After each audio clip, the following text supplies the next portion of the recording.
હે ફ્રેન્ડ્સ, કેમ છો? મજામાં? આપ સૌનું જીકેસી ટાઈમ્સમાં ગુરુપલી દવે સ્વાગત કરું છું. મિત્રો, આ વર્ષનું તમને એક મોટું આશ્ચર્ય લાગતું હશે કે મેંગો કે કેરી બજારમાં દેખાતી નથી. કેમ નથી દેખાતી? એક મોટું રહસ્ય છે. સામાન્ય સંજોગોમાં કે મેંગો એટલે કે કેરી માર્ચ, એપ્રિલ, મે મહિનામાં આવી જતી હોય છે. માર્ચ, એપ્રિલ, મેમાં પહેલો જે ફાલ આવે છે એ ફાલનો આપણે સલાડ તરીકે ઉપયોગ કરીએ છીએ. બીજો જે ફાલ આવે છે એ ફાલનો આપણે આચાર એટલે કે અથાણામાં ઉપયોગ કરીએ છીએ. ત્રીજો જે ફાલ આવે છે એનો આપણે ફ્રૂટ તરીકે ઉપયોગ કરીએ છીએ. આપણે ત્યાં ગુજરાતમાં ગુજરાતીઓના ઘરે બપોરે રસ અને રોટલી ન હોય ને એવું બને છે. પ્રત્યેક ગુજરાતીને 3 મહિના રસ રોટલી ખાવા જોઈએ એટલે જોઈએ એટલે. પરંતુ આ વર્ષે રસ રોટલી ગાયબ છે. રોટલી તો છે પણ રસ ગાયબ છે. કેમ? એની પાછળના ઘણા બધા રીઝન છે. ઋતુમાં ફેરફાર એટલે ગ્લોબલ વોર્મિંગ. ગ્લોબલ વોર્મિંગને કારણે આ વર્ષે 3 થી 4 વખત ત્રણેય ઋતુમાં વરસાદ કન્ટિન્યુઅસ આવી ગયો. શિયાળામાં ઘણીવાર વરસાદ આવ્યો, ઉનાળામાં પણ અત્યારે વરસાદ ઘણીવાર આવે છે. આને કારણે ખેતી અને જે વૃક્ષો છે એને ઘણી અસર થાય છે. એના જે અસર થાય છે એને કારણે વૃક્ષોમાં ફ્રૂટ છે એ ખરી જાય છે અને ખેતી છે એનો પાક છે એમાં અસમાનતા એટલે ક્યારેક આવે છે અને ક્યારેક નથી આવતો. એટલે કે એમાં કીડા પડી જાય છે અને એવું થાય છે, વેસ્ટેજ જાય છે. આ ગ્લોબલ વોર્મિંગની સમસ્યા એ કેમ છે, એના નિરાકરણ માટે શું કરવું જોઈએ, તો ચાલો આપણે જાણીએ. ગ્લોબલ વોર્મિંગ છે એટલે કે એ એટલા માટે થાય છે કે કુદરતમાં પર્યાવરણમાં કાર્બન ડાયોક્સાઇડનું પ્રમાણ વધી જાય.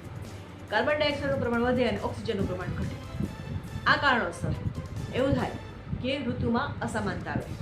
ઋતુમાં અસમાનતાને કારણે ગ્લેશિયર એટલે કે જે બરફ છે એ પડી જાય છે અત્યારે આપણે ત્યાં.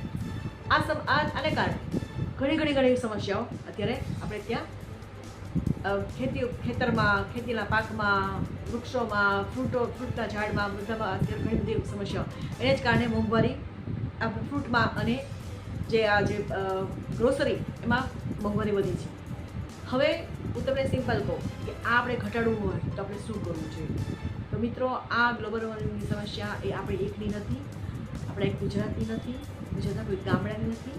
આ સમસ્યા છે એ સમગ્ર વિશ્વની સમસ્યા છે. સમગ્ર વિશ્વએ એક થઈને નક્કી કરવું જોઈએ કે ઔદ્યોગિકરણ બને ત્યાં સુધી ઘટાડવું જોઈએ, પ્રદૂષણ ઘટાડવું જોઈએ. ઔદ્યોગિકરણના પ્રદૂષણને કારણે જ ગ્લોબલ વોર્મિંગની સમસ્યા થાય છે. બીજું એ કે આપણે જે રેગ્યુલર જે ઉપયોગ કરતા હોઈએ છીએ જે વસ્તુ, એમાં આપણે પ્લાસ્ટિકની વસ્તુનો ટોટલી ત્યાગ કરવો જોઈએ. પ્લાસ્ટિકની જેટલો ઉપયોગ કરશું એટલો ગ્લોબલ વોર્મિંગની સમસ્યા વધશે.